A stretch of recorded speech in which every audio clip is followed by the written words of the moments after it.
정부가 수능에서 초고난도 문항, 이른바 킬러 문항을 배제하겠다는 방침을 밝힌 이후 사교육 시장에서는 또다시 불안 마케팅이 이어지고 있습니다. EBS 뉴스는 수험생들이 남은 기간을 안정적으로 마무리할 수 있도록 과목별 EBS 대표 강사들에게 남은 기간 실질적인 대비법을 듣는 자리를 마련했습니다. 오늘은 그 첫 번째 순서로 국어 영역의 김철의 EBS 대표 강사의 조언을 들어보겠습니다. 스튜디오에 나와 계십니다. 선생님 안녕하세요. 안녕하세요. 예, 국어는 최근 몇 차례 수능 시험에서 이른바 킬러 문항과 관련한 논란이 있었습니다. 교육부의 킬러 문항 배제 방침에 국어 영역 시험 방향은 어떻게 달라질 것으로 보십니까? 네, 먼저 교육 과정에 기반해서 출제된다는 원칙에는 변함이 없고요. 그리고 이제 수능 난이도와 관련해서 아마 이제 궁금해하시는 분들이 많을 것 같습니다. 자, 그에 대해서 이제 이해하기 위해서는 먼저 수능 국어 영역 표준 점수에 대해 이해할 필요가 있습니다. 시험의 난도가 높으면 표준 점수 최고점이 높아지고 반대로 난도가 낮으면 표준 점수 최고점이 이제 낮아지거든요. 근래 수능 국어 영역 표준 점수 최고점이 가장 낮았을 때가 2013학년도 이제 수능이었는데 그때 127점이었습니다. 이때 1등급 컷은 125점이었는데요. 그래서 최고점이랑 1등급 컷의 점수 차이가 2점이었습니다. 이와 같은 시험은 전체적으로 이제 난도가 낮았던 시험이라고 인지할 수가 있겠고요. 반대로 이제 표준 점수 최고점이 가장 높았을 때는 2019학년도 수능이었는데 150점이었습니다. 그리고 2022학년도 수능이 149점이었는데요. 이 두 시험 모두 1등급 컷과 최고점의 점수 차이가 18점이었습니다. 이와 같은 시험은 난도가 이제 매우 높았던 시험이라고 할 수가 있죠. 자, 그렇다면 이제 올해 수능의 경우에는 이제 어떻게 출제될 것인가를 생각해 봐야 되는데 평가원에서 수능 기본 계획을 발표를 할 때 적정 난이도를 갖춘 문항을 출제할 계획이라고 했거든요. 이 적정 난이도라는 것을 강조한 것을 고려를 하면 올 수능의 경우에 이제 표준 점수 최고점은 130점대일 거라고 이제 생각을 해볼 수가 있습니다. 이제 작년 수능의 경우에 언어와 매체를 기준으로 해서 표준 점수 최고점이 134점이었고 1등급 컷이 이제 126점이었는데요. 이렇게 이제 130점대로 나오는 것이 이제 적정 아무래도 난이도라고 좀 보여지고요. 그래서 이제 올해 수능도 작년 수능과 비슷한 수준으로 이제 출제될 가능성이 크다고 이제 보여집니다. 이제 이렇게 출제된다라는 거는 지나치게 이제 배경 지식을 많이 필요로 하는 그런 지문이나 지나치게 이제 복잡한 사고 과정을 필요로 하는 문제를 배제한다라는 것이고요. 사실 그렇게 지나치게 어려운 것들을 이제 뺀다라는 것을 제외하고는 큰 변화가 이제 없다라는 것을 의미합니다. 그렇기 때문에 수험생들이나 아니면 학부모님들께서 크게 이제 불안해하지 않으셔도 될 것 같고요. 작년 수능이랑 이제 비슷하게 출제된다고 이해하시면 될 것 같습니다. 네, 지난해 수능 국어 같은 경우에는 어느 정도 난도와 변별력을 갖춘 시험이었다. 그렇기 때문에 흔들림 없이 준비하는 게 중요하다 이런 말씀이시죠? 네, 수험생의 입장에서는 큰 변화가 없다. 네. 네. 그래서 하지만 국어 과목은 이제 문해력이나 논리력 같이 문제 풀이에 필요한 역량을 단기간에 올리기 어려운 것도 사실입니다. 남은 기간 조금이나마 효율적으로 공부할 수 있는 방법은 무엇일까요? 네, 이 효율적이라는 거를 생각을 해보려면 이제 비효율이라는 것도 생각을 해봐야 되는데요. 이제 학생들이 비효율적으로 공부하는 대표적인 것이 이제 바로 뭐냐면 국어 문제를 기계적으로 이제 많이 푼다라는 겁니다. 그냥 기계적으로 읽고 답을 고르고 답을 맞추고 이 과정을 계속해서 이제 반복을 하는 것인데요. 이렇게만 공부를 해서는 이제 성적이 잘 오르지 않고요. 100세트의 이제 문제를 푸는 것보다 사실 학생들에게 도움이 되는 한 세트를 10번 반복해서 보는 것이 효율이 이제 더 높을 수 있다는 걸 염두에 둬야 하거든요. 자신이 잘하는 그런 잘 읽고 잘 생각해서 잘 풀 수 있는 것들을 매번 그냥 반복해봐야 결국은 자신의 현재 실력을 그냥 확인하는 것밖에 안 되거든요. 자신의 문해력, 논리력을 이제 향상시키는 데 도움이 되는 공부를 하기 위해서는 잘하지 못하는 걸 잘할 수 있게끔 만드는 자신의 약점을 파악해서 보완하는 공부를 잘 해야 합니다.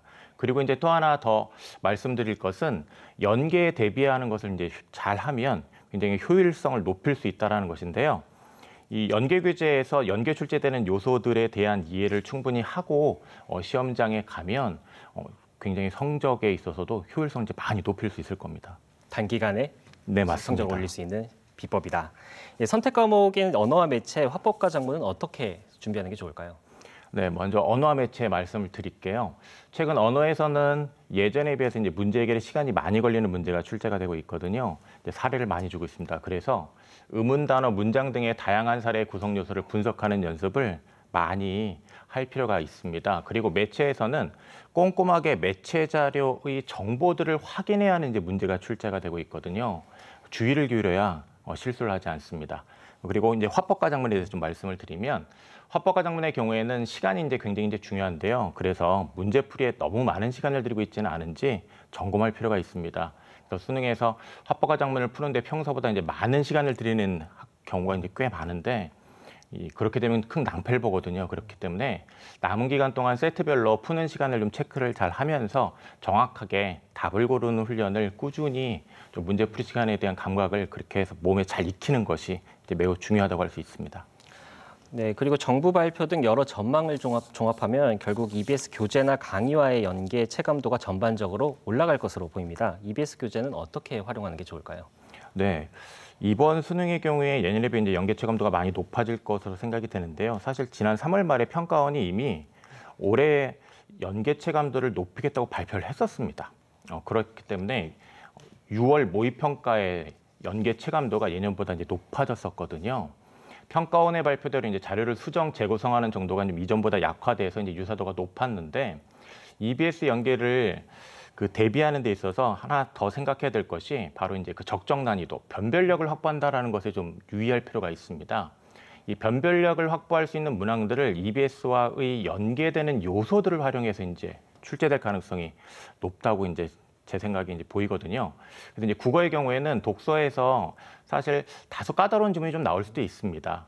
그런데 이제 살짝 그런 까다로움이 아마 EBS 연계되는 요소를 이제 활용할 가능성이 높기 때문에 뭐 개념이나 원리 방법이나 견해장 같은 그런 요소들을 잘 정리를 할 필요가 이제 있고요.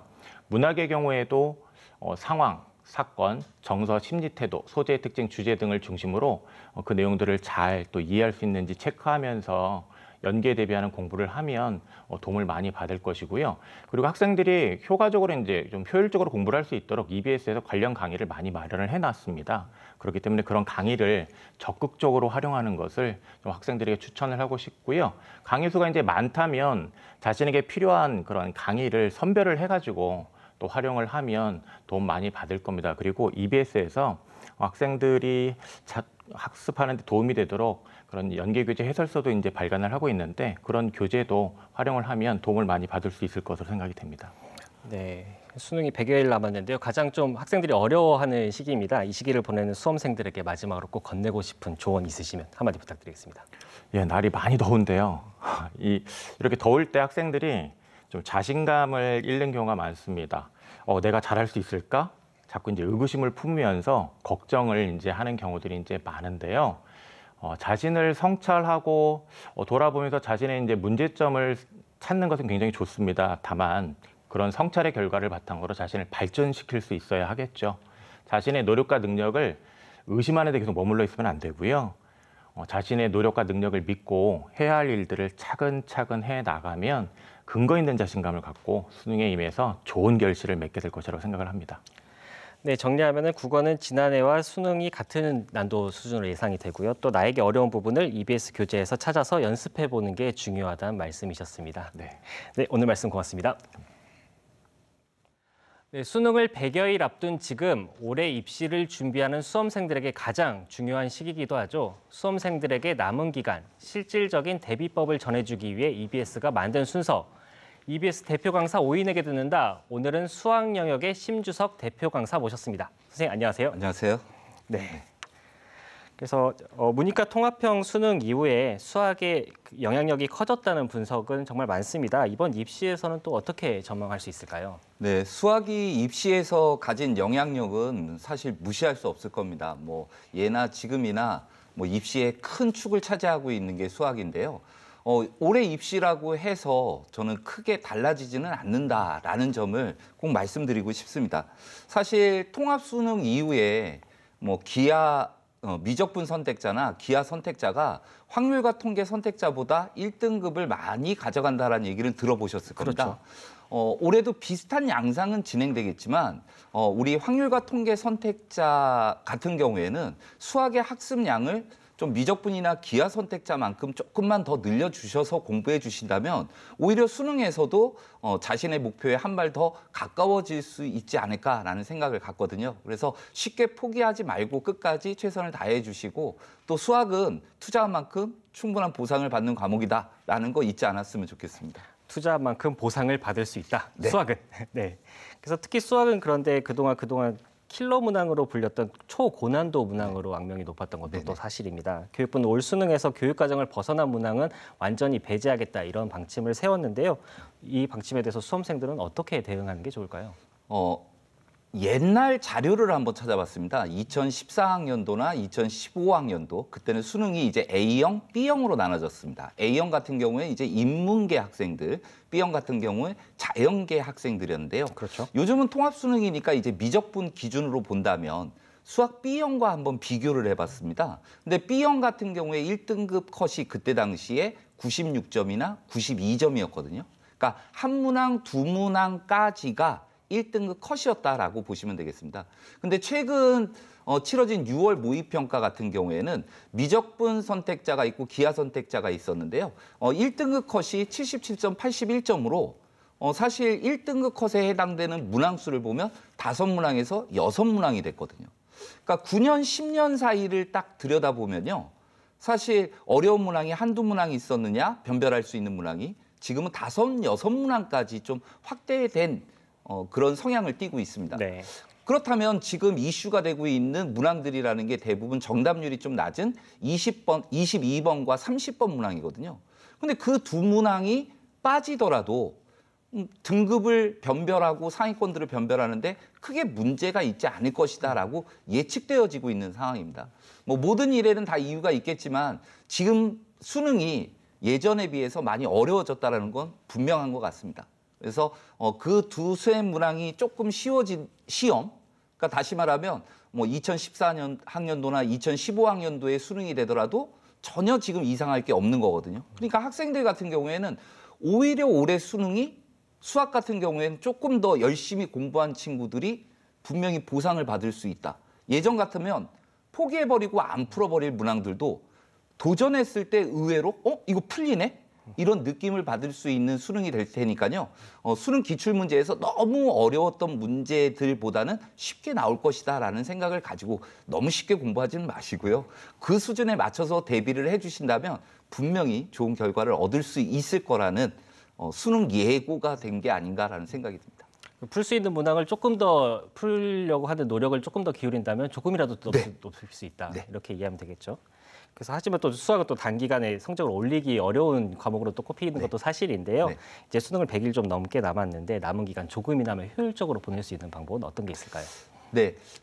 수학이 2점, 3점, 4점짜리 문항으로 구성되어 있는데요. 2점짜리 문항과 3점짜리 문항을 다 맞췄을 때는 48점이 나옵니다. 근데 이 48점이라는 점수를 이번 6월 모의평가에 대입을 해보면요. 4등급에 해당되는 점수거든요. 그러니까 하위권 학생들이 상위권, 중상위권의 그런 공부를 할 이유는 없잖아요, 사실. 그러니까 2, 3점 문항들, 기출문제를 보면서 2, 3점 문항들을 좀 다 해결할 수 있는 그런 연습을 하위권 학생들 같은 경우에 해주는 것이 좀 가성비 높은 공부를 하는 게 아닌가라는 생각이 들고요. 또 중상위권 학생이라면 아무래도 이제 4점짜리 기출문제들, 연계교재는 기본으로 해야 될 거고요. 그다음에 4점짜리 기출문제에서 도전해 볼 만한 문제들을 좀 많이 연습해 주셨으면 좋겠습니다. 사실 학생들이 시간이 없다 보니까 문제를 갖다가 기계적으로 푸는 경향들이 좀 많이 나타나는데 사실 정답에 너무 포커스를 맞추지 말고 풀어나가는 과정에 좀 의미를 부여하면서 좀 승부를 내보는 게 어떨까. 그런 공부, 과정에 좀 더 충실한 공부를 해나가는 것이 오히려 더 좋은 결과를 맞이할 수 있을 것이다라는 점을 말씀드리고 싶습니다.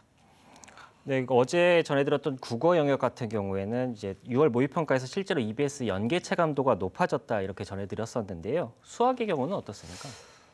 평가원에서 체감 연계율을 높이겠다라고 분명히 말했었습니다. 그리고 올해 치러진 6월 모의평가를 보면 기존 수학의 어떤 연계와는 다른 어떤 연계가 저도 시험을 보면서 느껴졌었거든요. 근데 여기서도 중요한 거는 그 정답이 나오는 과정이 아니고 풀이 과정이 똑같은 과정으로 나왔습니다. 그러니까 사실 우리 뭐 예를 들어서요. 어디를 여행을 간다라고 할 때 그 지역을 누군가의 안내를 받으면서 길을 간 거와 내가 직접 찾아갈 곳을 미리 조사해보고 어디에서 어디로 간다라는 동선까지 다 계획하에 여행을 갔었을 때 다시 찾아간다면 전자보다는 후자가 훨씬 더 길을 잘 찾아갈 수 있을 거라는 생각이 듭니다. 마찬가지로 수학도 그냥 쭉 풀어버려가지고 한 번 푼 거 가지고 그 문제가 기억나기는 상당히 힘들거든요. 그런데 그 과정이 왜 다음 과정으로 넘어가는지 그 과정에 집중해서 그 문제를 바라보다 보면 나중에 수능 문제를 나 이거 이렇게 가면 되는데 라는 생각이 들 정도로 좀 친숙하게 풀 수 있을 거다라는 생각이 들거든요. 그래서 우리 친구들 그 과정에 충실한 그래서 연계교재의 효과를 실제로 한번 체감할 수 있는 수능이 됐으면 좋겠습니다.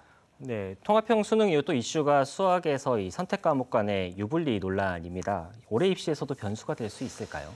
사실 뭐 선택 과목의 유불리 때문에 내 목표한 점수가 뭐 나오지 않았다라는 이야기는 저도 교직 27년 차인데요. 들어본 적이 없는 것 같습니다. 그리고 사실 수학에서도 그래서 조정 점수라는 걸 줘서 유불리를 최소화하기 위해서 노력을 하고 있는 거고요. 근데 확률과 통계 선택자들이 미적분과 기하 선택자들이 1등급을 많이 가져가니까 내가 확률과 통계 선택한 게 내가 불리한 거 아니야? 라는 착각을 일으킬 수도 있겠죠. 하지만 미적분이나 기하 선택자들이 수학에 투자한 공부 시간이 많다라는 거거든요. 저는 확언할 수 있는 말 중에 하나가요. 확률과 통계 선택자들이 미적분 기하 선택자만큼 수학을 공부해 준다면요. 오히려 지금의 현상은 반대가 될 수도 있을 겁니다. 그래서 공부한 시간의 문제이지 어떤 선택 과목의 유불리에서 1등급자들이 많이 나온다. 절대 그런 거 아니다라는 생각이 듭니다. 그리고 8월 24일부터 수능 원서 접수가 시작을 돼요. 그래서 9월 모의평가를 치르고 나면 학생들이 나 이거 선택 과목 계속 유지해도 되나? 이런 불안한 심리에 선택 과목을 바꿔버리기도 하거든요. 근데 정말 신중하셔야 됩니다. 지금까지 내가 투자한 시간과 앞으로 투자했을 때 내가 어느 정도 성과를 낼 수 있을지를 정확하게 판단해보고 객관적으로 판단해보고 정확하게 선택 과목에 유불리 그런 거 존재하지 않으니까 좀 본인이 잘할 수 있는 과목에 대해서 선택을 하고 시험에 응해 주셨으면 좋겠습니다. 네, 이제 수능을 100여일 남은 이 시기를 보내는 수험생들에게 마지막으로 꼭 건네고 싶은 조언 있으시면 한마디 부탁드리겠습니다. 학교 현장에 작년까지도 제가 계속 고3 담임으로 있었는데요. 입시라는 게 모든 학생이 동일한 조건이 아니거든요. 어떤 친구는 수시만 지원하는 친구가 있고 수능 최저 때문에 수시와 정시까지 가야 되는 친구가 있고 또 어떤 친구는 정시까지 가야 되는 정시만을 위해서 가는 친구들도 있습니다. 그런데 교실의 분위기는 이렇게 다양한 어떤 그 목표들이 다른 학생들이 있는데 분위기에 너무 휩쓸려 버리는 거죠. 정시 공부를 하는 학생은 정시 공부에 본인이 착실하게 해나가면 되는데 괜히 기웃기웃하고 너는 원서 어디다 쓰니 이런 관심 가지면서 본인의 어떤 계획을 잘 실천해 나가지 못하는 그런 사례를 많이 보거든요. 그래서 이 시기가 정말 중요한 시기다. 그래서 100일 전부터 시작해가지고 수능 원서 접수가 다 마무리되는 9월 말까지가 수험생으로서 가장 중요한 시기가 아닌가라는 생각이 들어요. 그리고 또 실제 우리 수험생들을 보면 본인이 뭐를 해야 될지 정말 잘합니다. 단지 문제가 실천이었거든요.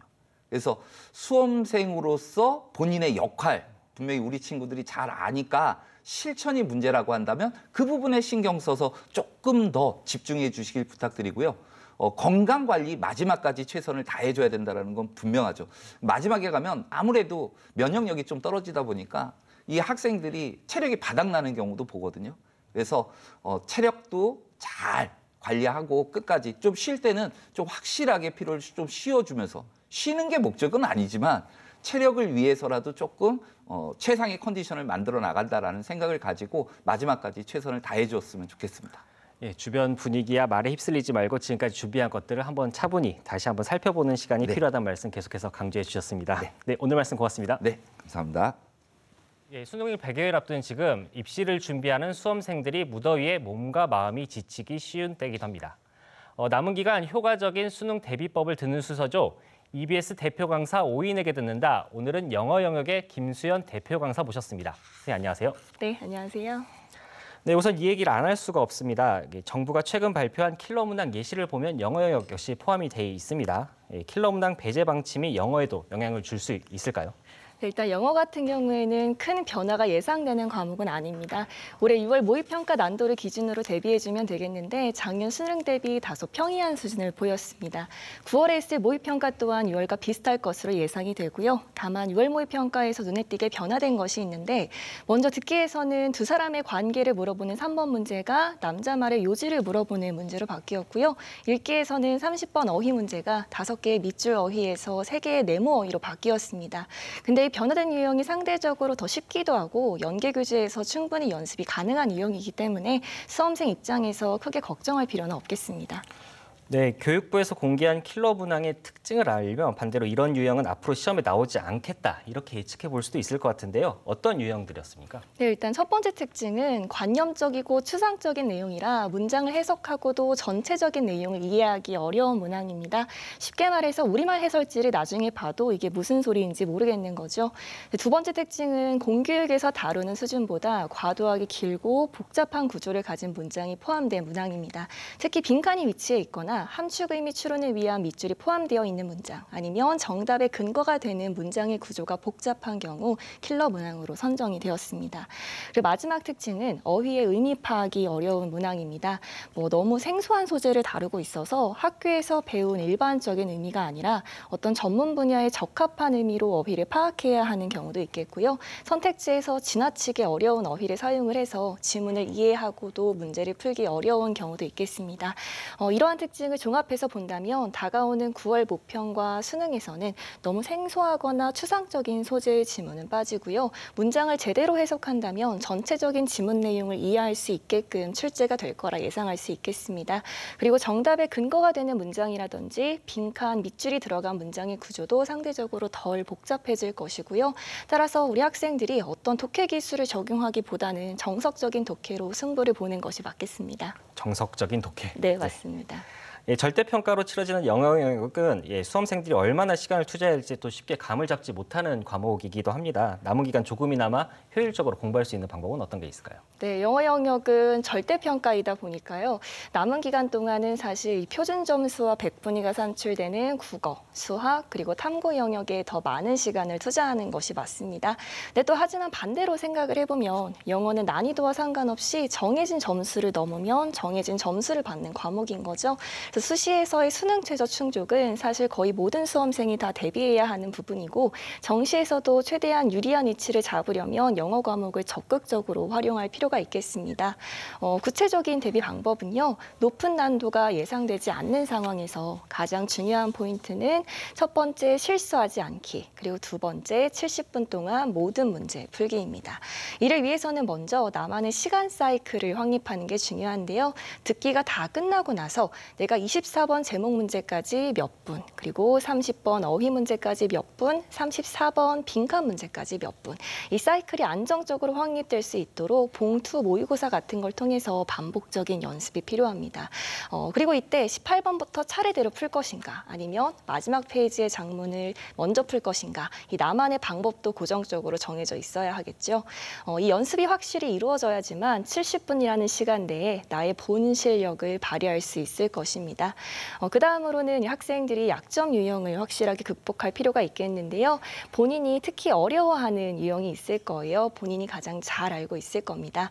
이때 자신이 틀린 이유를 분석하고 넘어가는 게 정말 중요합니다. 예를 들자면 자신이 문제를 풀면서 중간에 있는 반전을 놓쳤다든지 아니면 예시를 읽는 데에 너무 많은 시간을 쏟았다든지 실전에서 같은 실수를 하지 않도록 분석을 하는 거죠. 그리고 수능 시험장에서 이 유형을 만났을 때 갑자기 겁이 나서 머리가 새하얘진다든지 아니면 불안한 마음에 시간은 가는데 계속 그 문제를 붙잡고 있는다든지 집중 연습을 통해 이러한 부분의 극복도 필요할 것 같습니다.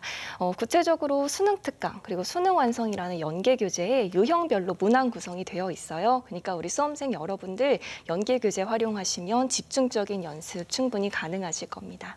예, 포인트로 실수하지 않기 말씀해 주셨는데 의외로 학생들이 실수하는 부분이 바로 듣기 부분입니다. 네, 맞습니다. 그 부분은 또 어떻게 좀 대비할 수 있을까요? 네, 이 듣기에 대한 대비 말씀드리고 싶은데요. 우리 수험생 여러분 절대 소홀히 하시면 안 됩니다. 특히 이 계산 문제, 6월에 상당히 까다로운 계산 요구했죠. 여기에서 실수한 친구들 많을 거고요. 그리고 또 짧은 대화 응답으로 넘어가는 11번. 이때 정신을 바짝 차리지 않으면 놓치기 쉽습니다. 그리고 이 듣기 할 때가 여러분 잘 알겠지만 점심 먹고 가장 졸린 시간이에요. 그래서 내 몸이, 내 뇌가 이 시간에 깨어있는 연습을 해주셔야 합니다. 점심 먹고 나서 특히 의식적으로 영어 듣기 연습을 해주시고요. 특히 방학이잖아요. 이 방학 기간을 활용해서 실제 수능 환경에서처럼 이어폰을 꽂고 하는 것이 아니라 그냥 귀로 듣는 연습을 하는 것을 추천드립니다. 네, 실전처럼요. 네. 한국교육과정평가원은 EBS 교재나 강의와의 연계 체감도를 높이겠다고 지난 3월 일찌감치 공언했는데요. EBS 교재는 어떻게 활용하는 게 좋겠습니까? 네, 일단 EBS 연계 체감도를 높이겠다는 것은 EBS 교재 문항과의 유사도를 높이겠다는 것입니다. 이번 6월 모의 평가를 보면 간접 연계 비율이 51.1%, 문항으로는 23개 문항이었는데요. 영어의 경우 수험생들이 실질적으로 체감하기는 솔직히 힘들었을 겁니다. 구체적으로 듣기의 경우에는 EBS 연계 교재의 대화를 재구성하거나 그림, 도표를 활용했습니다. 읽기의 경우에는 마찬가지로 도표와 안내문을 활용하거나 주제와 소재를 간접 연계하는 방식으로 연계가 되었는데요. 그러니까 본인이 듣기, 읽기에서 어떤 그림, 도표, 안내문을 활용한 유형에서 실수가 잦다면 연계 교재에 해당 챕터를 반드시 풀어보셔야 되겠고요. 주제와 소재 연계는 실질적으로 어휘와 표현의 연계라고 볼 수가 있겠습니다. 이번 6월 모의 평가를 예로 들자면 연계 교재에서 여러 번 다루었던 빈출 소재, 가상세계, 나무, 그리고 자연 선택에 관한 지문이 출제가 되었습니다. 연계 교재 학습을 통해 해당 소재와 관련된 어휘를 미리 잘 공부해 놓았다면 이 시험장에서 지문에 대한 접근을 훨씬 더 수월하게 할 수 있었겠죠. 그리고 아까 말씀드렸듯이 본인이 학습한 어휘의 의미 범위 내에서 추론이 가능하도록 어휘가 활용될 것이기 때문에 이 연계 교재 중심으로 어휘 학습을 꾸준히 이어나가셔야겠습니다.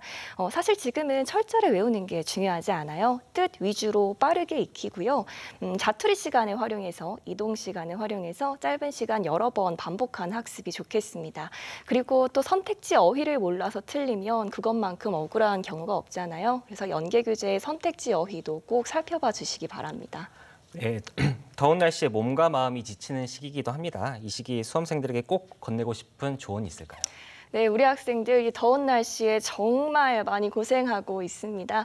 저도 학교에서 올해 고등학교 3학년 담임을 맡아 하고 있는데요. 그렇기 때문에 아이들이 얼마나 지치고 힘들어하는지 또 몸으로 느끼고 있어요. 우리 수능이 다가올수록 불안하고 긴장되는 거 당연합니다. 그걸 얼마나 빨리 훌훌 털어버리는지가 중요해요. 부정적인 생각은 사실 지금 절대 할 필요가 없어요. 나 자신에게만 집중하시고요. 남은 기간 최선을 다하면 된다라는 긍정적인 생각으로 마인드 컨트롤 해주세요. 나중에 돌이켜봤을 때 나 진짜 최선을 다했다. 다시 돌아가도 그 이상으로는 정말 못한다라는 생각이 들 수 있도록 후회 없이 해내시길 응원하겠습니다. 그리고 가장 중요한 건 사실 건강입니다. 밥 잘 챙겨 드시고요. 거르지 마시고 잠도 꼭 주무시고 몸도 마음도 건강한 수험생활 하시길 바라겠습니다. 네, EBS 연계 교재에서 내가 자주 틀리는 유형 그리고 어휘와 표현을 다시 한번 점검해 보라는 조언 꼭 새겨야겠습니다. 네, 맞습니다. 네, 선생님 오늘 말씀 고맙습니다. 네, 감사합니다. 수능을 100여일 앞둔 지금 불안한 수험생을 위해 과목별 실질적인 대비법을 듣는 순서입니다.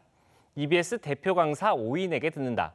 오늘은 사회탐구 영역 박봄 대표 강사와 이야기 나눠보겠습니다. 선생님 안녕하세요. 안녕하세요. 네, 정부가 최근 이른바 킬러 문항 배제 방침을 밝혔습니다. 앞서 다른 과목들의 경우는 큰 변화가 없을 것이다 이렇게 대표 강사분들께서 짚어주셨는데요. 사회탐구 영역 역시 마찬가지일까요? 네, 그렇죠. 이 사회탐구 영역의 과목들을 공부하는 방법에는 변화가 없기 때문입니다. 이 사회탐구 20문제가 출제되는데요. 출제되는 문제 유형, 그리고 평가 요소라고 하는데요. 각 단원별로 한 4~5개씩 정해져 있고 이 평가 요소를 많이 잡아도 한 30개 정도 되는데 그 평가 요소라고 하는 것이 정해져 있고 6월 모의평가와 9월 모의평가를 통해서 문제 유형을 계속 반복해서 확인할 수 있게 되거든요. 그래서 학생들이 이 6월과 9월 모의평가 유형 분석, 그리고 연계교재, 그리고 작년도까지 해서 기출 분석을 한다면 충분히 원하는 등급, 원하는 목표까지 갈 수 있다고 생각합니다. 그러니까 과목별로 핵심 개념 30개만 파악을 하면은 충분히 네. 대비를 할 수 있다라는 거죠. 다른 과목과 다른 것이 이 사회탐구 과목은 변하지 않는 핵심 개념이 존재하거든요. 네. 네, 그래서 이제 수능까지 이제 100일 정도 남았습니다. 짧은 시간이지만 사회탐구 성적 조금이라도 올리기 위해 효율적으로 공부할 수 있는 방법 어떤 게 있을까요? 국영수 과목 같은 경우는 1학년 때 어느 정도 기초를 닦고 2학년, 3학년 해서 체계적으로 실력을 쌓아가야지만 수능을 볼 수 있잖아요. 그런데 사회탐구는 모두 동일선상에 서 있습니다. 물론 100여일이라고 하는 시간이 길다고 볼 수는 없지만 집중적으로 공부하면 얼마든지 성적을 올릴 수 있거든요.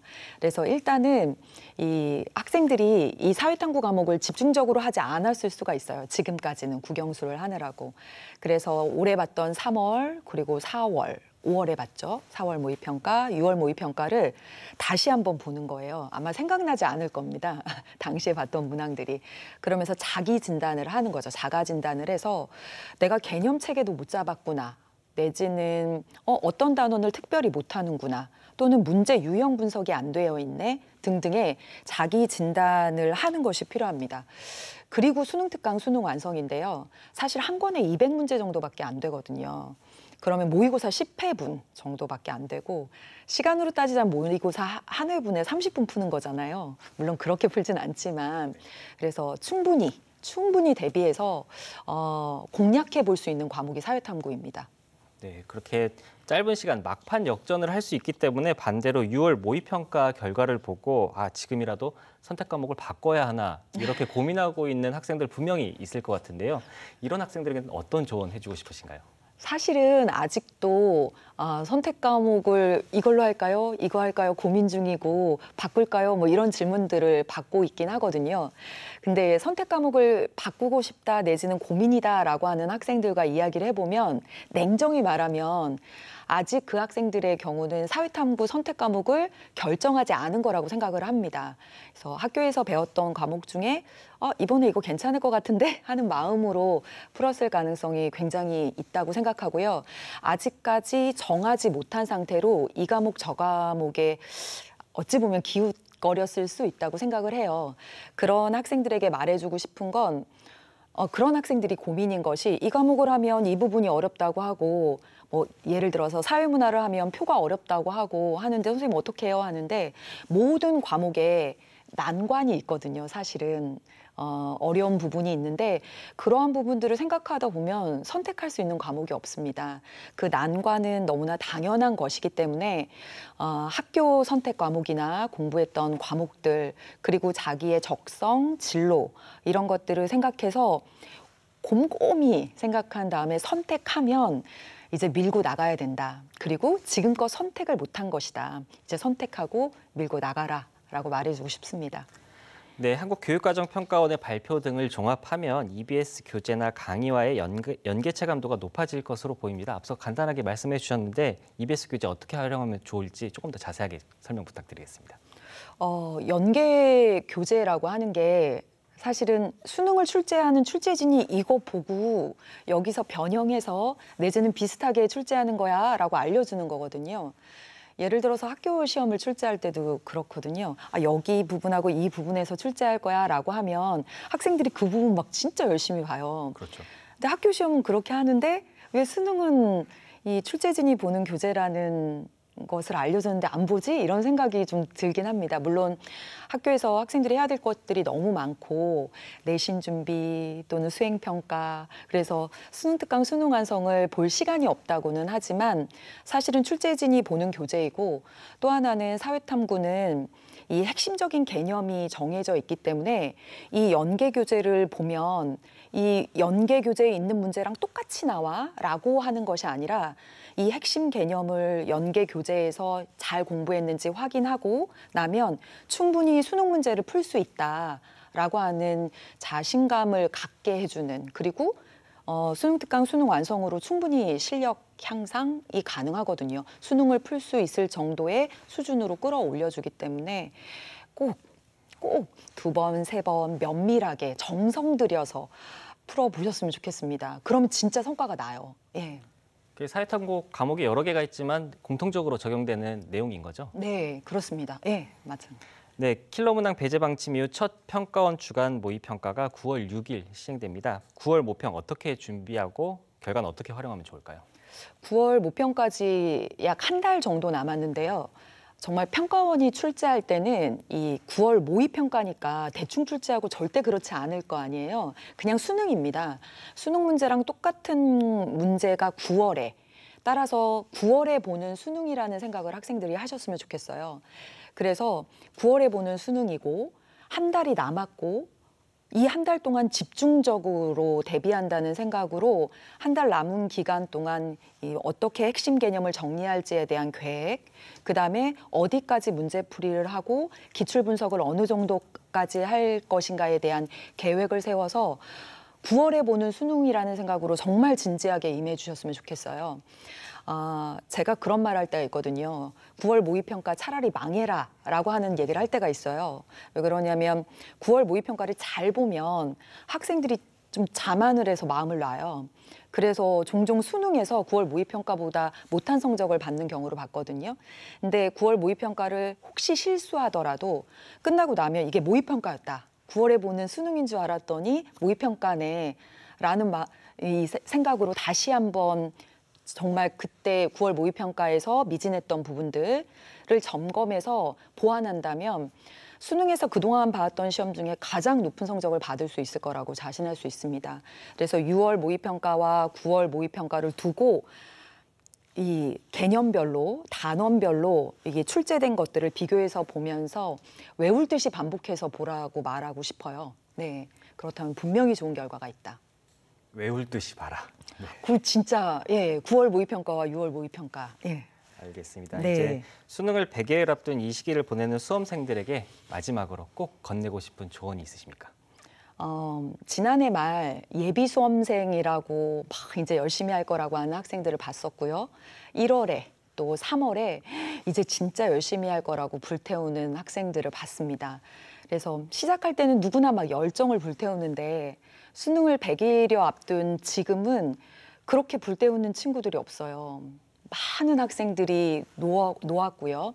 소수의 학생들이 열심히 하고 있습니다. 앞서서 계속 말씀드렸지만 사회탐구 과목은 후반기에 100여일 정도를 집중한다면 그 노력한 만큼의 보상이 이루어지는 과목입니다. 그래서 끝까지 놓지 않고 꾸준히 열심히 하는 모습을 보여주셨으면 좋겠다. 시작이 중요한 것이 아니라 꾸준히 하는 것이 중요하다. 그래서 끝까지 여러분 화이팅 하시길 바라겠습니다. 네, 끝까지 포기하지 않고 사회탐구의 경우에는 단원별 핵심 개념을 파악하는 게 중요하다는 점 계속해서 네. 강조해 주셨습니다. 수험생들 꼭 기억해야겠습니다. 선생님, 오늘 말씀 고맙습니다. 네, 고맙습니다. 수능까지 남은 100여일, 수험생들에게 남은 기간 실질적인 대비법을 듣는 순서죠. EBS 대표 강사 오인에게 듣는다. 오늘은 과학탐구 영역의 박소연 대표 강사 모셨습니다. 선생님 안녕하세요. 안녕하세요. 이 과학탐구 영역도 일부 과목에서 이른바 킬러 문항과 관련한 논란이 있었습니다. 정부의 이 킬러 문항 배제 방침, 과학탐구에도 영향이 있을까요? 두 가지식으로 얘기하자면 큰 변화는 없을 걸로 예상이 됩니다. 큰 변화는 없을 것이다. 저는 킬러 문항이라는 그 정의부터 좀 얘기를 해보고 싶은데 언론에서 얘기하는 킬러 문항은 우리 교육 과정을 벗어난 고난도 문항을 얘기를 많이 하고요. 그렇죠. 그렇지만 수험생들이나 저희 교사, 강사들 입장에서는 교육 과정 내에서 출제가 되더라도 굉장히 복잡하고 어렵게 만들어진 초고난도 문항을 보통 킬러 문항이라고 부릅니다. 네. 그럼 이 중에서 교육 과정을 벗어난 부분에 대해서 먼저 얘기를 하자면 지금까지 평가원은 굉장히 철저하게 교육 과정 내에서 출제를 해왔거든요.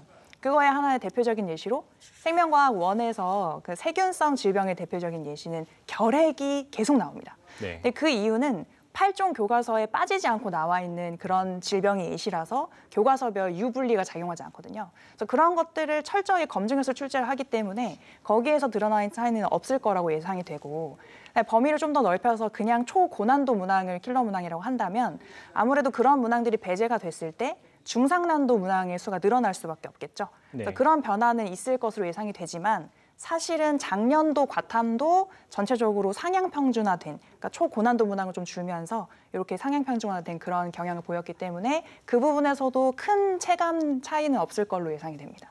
큰 변화는 없을 것이다. 네. 그런데 서울대가 자연계열 응시자에게 주어지던 과학탐구 2 과목의 응시 의무를 없애면서 반대로 과탐 2 과목의 표준 점수가 크게 치솟는 현상이 지난 6월 모의평가에서 나타났습니다. 자연계 지망 학생들이 좀 혼란스러워할 것 같은데요. 수험생들은 어떻게 대처하면 좋을까요? 지금 술렁술렁하고 있는 상황이죠. 그렇군요. 그래서 보통 과탐 2 과목은 서울대를 지망하는 최상위권 친구들의 전쟁터라고 할까요? 그런 모임이었는데 거기에서 최상위권 친구들이 대거 원 과목으로 빠지면서 지금 전체적으로 그 그룹의 속성이 많이 변화했단 말이죠. 그래서 커트라인은 낮아지고 표준 점수 최고점은 치솟는 그런 경향이 나타났는데 그 경향이 수능까지 이어질 것이냐? 그럼 과거의 사례들을 봤을 때 그렇진 않을 것이다. 그래서 원과 투 과목의 최고 점수가 아무래도 격차가 좀 좁혀질 걸로 예상이 되고요. 그럼 지금 그 고민하고 있는 친구들 중에서 조금 의미 있는 그룹은 크게 2가지 그룹입니다. 작년까지 투 과목을 온전하게 공부해서 준비를 해왔던 재수 이상의 수험생들, 그런 수험생들은 조금만 감을 되찾으면 응시가 가능할 걸로 보이고 네. 그다음에 아예 다른 그룹이죠. 지금까지 과탐 공부를 시작도 안 한 친구들. 그런 친구들은 남은 기간 동안 원과 투 과목 중에 투 과목에서 조금 더 좋은 효율을 보일 수 있을 가능성이 있다. 그런데 그런 두 집단 외에는 아무래도 득보다는 실이 더 많지 않을까라고 생각을 합니다.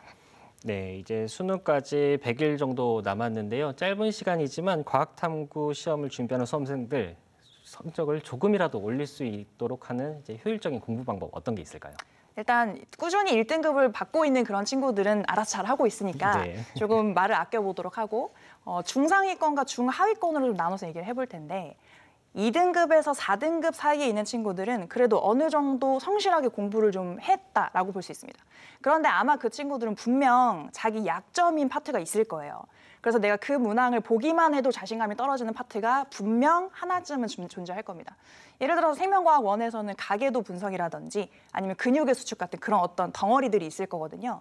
그런데 그걸 극복하지 못하면 1등급으로 올라가는 건 불가능하다고 생각을 하고 한시라도 빨리, 하루라도 빨리 그 내가 자신 없는 파트를 집중적으로 파고들어서 빨리 극복해야지만 1등급으로 올라갈 수 있는 확률이 높아진다. 이렇게 얘기할 수 있을 것 같고 그다음에 5등급 이하인 친구들은 아무래도 전반적인 준비가 좀 꼼꼼하게 되어 있지 않은 상황이죠. 그래서 그럴 때는 선택과 집중을 추천을 합니다.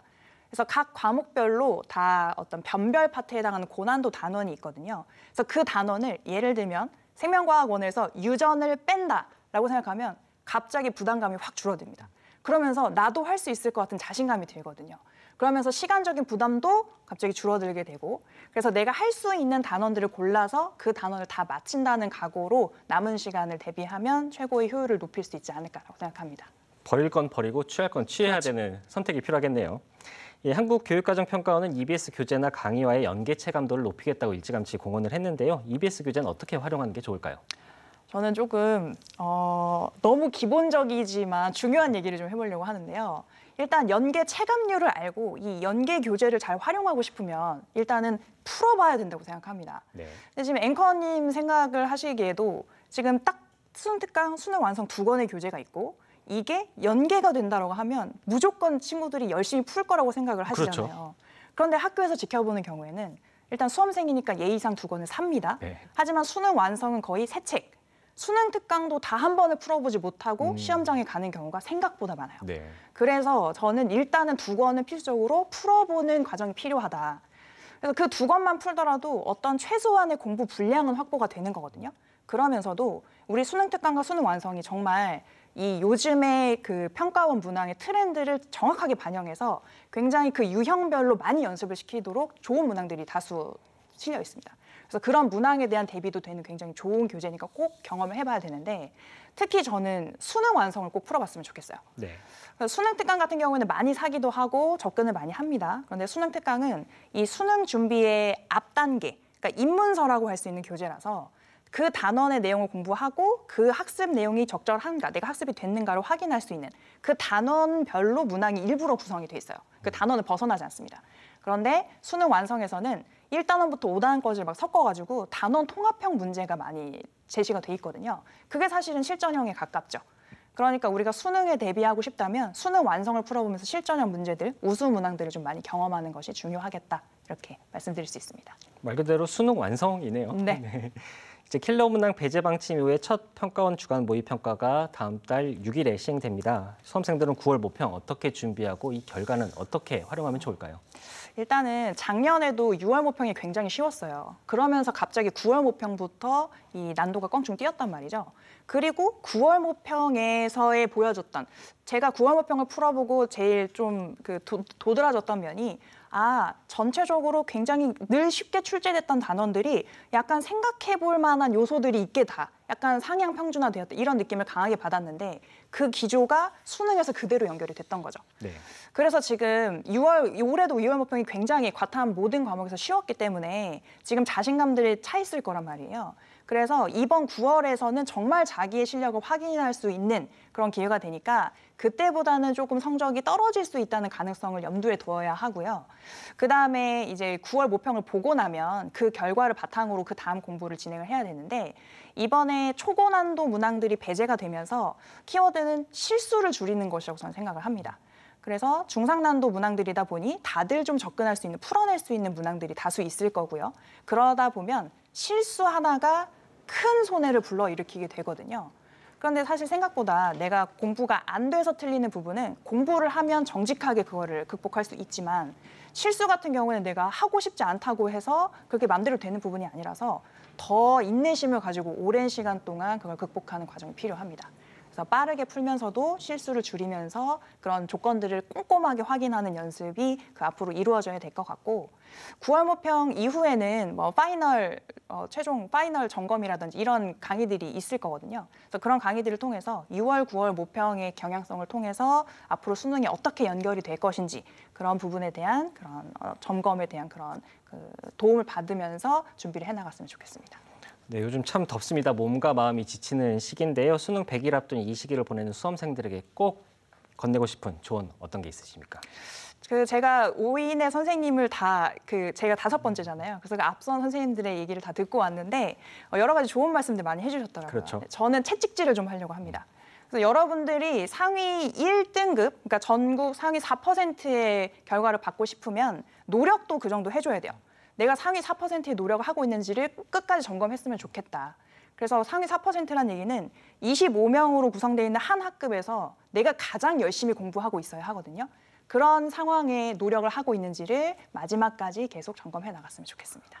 알겠습니다. 수험생 입장에서 실수해서 틀리는 것만큼 아쉽고 억울한 게 없을 텐데요. 이번 수능은 특히 실수를 줄이는 꼼꼼함이 필요하다는 조언 꼭 수험생들 새겨야겠습니다. 오늘 말씀 고맙습니다. 감사합니다.